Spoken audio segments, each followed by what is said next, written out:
Sasa Kasongo, president wa Kenya, ameingia juu ya gari, ametangaza kwa Kenya nzima ati pikipiki za bodaboda hazitumii petroli, ati zinatumia mafuta ya taa. Ni aibu si aibu?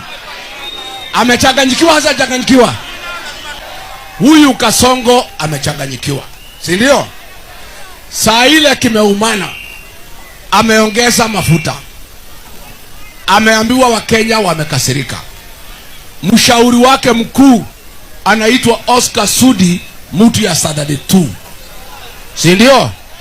Amemuuliza Sudi, vile kumeharibika tutafanya nini? Sudi akamwambia hapana, mambo bado haribika. Ile watu wanapiga kelele ni wenye magari, kwa sababu ndio inatumia diesel na petrol. Watu ya bodaboda, vijana wako wale ulipenda, hawana shida. Pikipiki sinatumia mafuta ya taa, si ndio? Mimi naona huzuni, mimi napinga Kasongo, lakini mimi nahurumia Kenya, ya kwamba rais wa Jamhuri ya Kenya hana habari nini inaendelea katika Jamhuri ya Kenya. Lakini kama mimi naenda salimu watu wangu,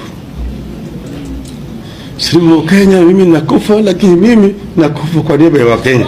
Hilo baba.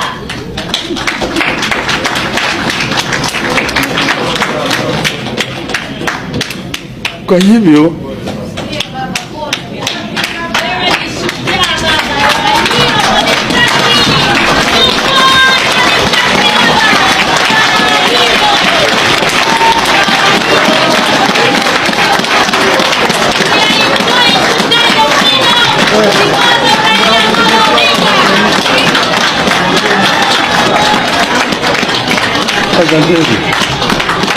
asanteni,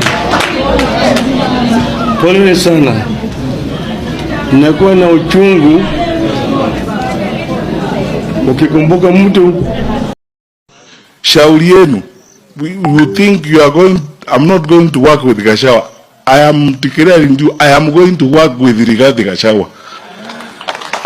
Yeah. And I will work with Kalonzo Musyoka, with Martha Karua, with everybody, tuweke nchi yetu yote pamoja. Asa we kama una shida yote, enda utafute Bishop Kishera kuombe.